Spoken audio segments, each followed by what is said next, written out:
So I just finished watching Wonder Man, and I have to say, I am pleasantly surprised. Wonder Man stars Yahya Abdul Mateen as Simon Williams, aka Wonder Man, and return of the GOAT Ben Kingsley as Trevor Slattery. Now, I'm gonna lay it out right at the beginning. I would put this as like a solid 3, maybe a 3.5 out of like 5 stars, right? I don't think this is the level of like on the level of like WandaVision or Loki, maybe a notch below even like say I would say like Winter Soldier or maybe even Falcon and the Winter Soldier, maybe even on the same level. But I really enjoyed it in comparison to the stuff that Marvel has been putting out, right? The TV shows that have been coming out, at least the live actions ones, which have just been straight trash. Wonder Man might as well be Interstellar. And so we're going to go into some type of spoilers. I won't do like a full length review, but if you haven't watched it, go ahead and give it a watch and then you can come back and watch this video. But basically we see Wonder Man, Simon Williams. He's a upcoming actor who seems to just get in his own way. He ends up meeting Trevor Slattery, who Trevor ends up helping guide him, right, and how to be a better actor, give him tips and some tricks. And then we kind of find out at the end of the first episode, we do find out at the end of the first episode, that Trevor actually is secretly working with the DODC, Department of Damage Control, because the department realizes that Simon more than likely has powers. And so they use Trevor as a way to basically bring to light and gather information just to make sure that Simon 1 is a person with enhanced abilities.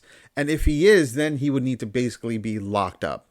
Now, a lot of this show really centers around acting, Hollywood.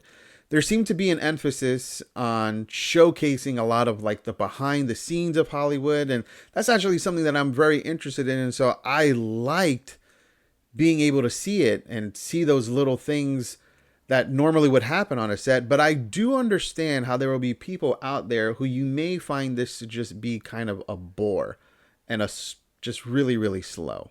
Another negative about this is as the story goes on, episodes 4 and 5 could literally just not exist because they really don't do anything at all to advance the story.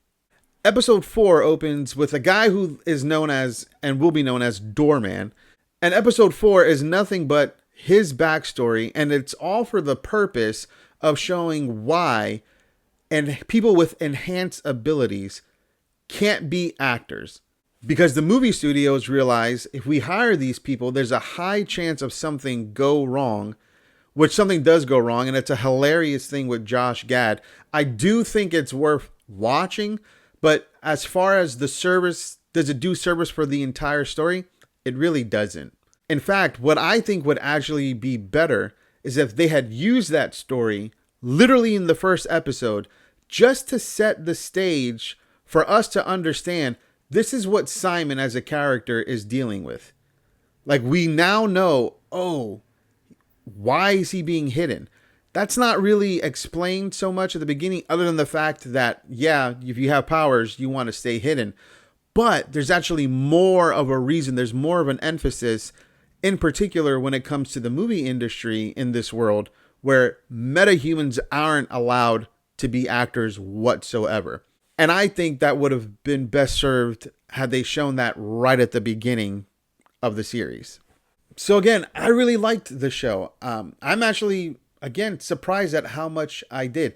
It is so much different than what Marvel has done in the past. It didn't even feel like a Marvel show.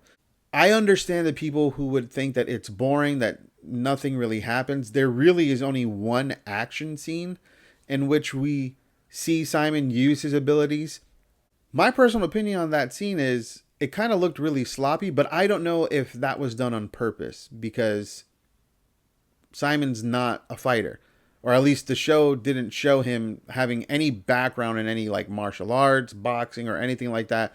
And so the action scene looked sloppy, but I wonder if that was by design. Again, there are a couple episodes in there which really don't advance the plot at all. The fifth episode just ties in one little thing at the end. That could have been done in an earlier episode. And so everything that happens prior to then just kind of just seems pointless. But if this is a direction that Marvel Television is going, I'm here for it. I'm digging it. Again, I think this is way better than anything they have put out. This is a Marvel Spotlight show, which basically means that this character and this story has nothing to do with the arcing narrative that Marvel is trying to tell in the MCU with its movies. And so I don't know if we'll ever see this character again outside of the TV show, and don't know if we're even going to get a season 2. But I think, or at least this is what I would do, I would start putting out these Marvel Spotlight characters, have them out there, and see what people's reaction to them would be. Because I actually enjoyed Wonder Man. Wonder Man actually from a power ability is actually really up there as far as like strength. He's up there with like Thor level, Hulk level. And so I wouldn't mind seeing him actually get into the movies and his character actually now become a standard in the MCU and the overall, the big narrative, the story that they're trying to tell. But we'll see where it goes from there. But again, I enjoyed it. I think it's something that if you're big into Marvel, like, I think you should check it out. Hopefully we might be turning a corner here where we're going to start to get good content. I mean, Disney's still going to be Disney, but things or news that I've been hearing as of late seems like things might be trekking in the right direction. So who knows? Let's see. But hey, if you guys enjoy this content, go ahead and give us a like, a subscribe. It really helps us out. And we'll check you guys out in the next video.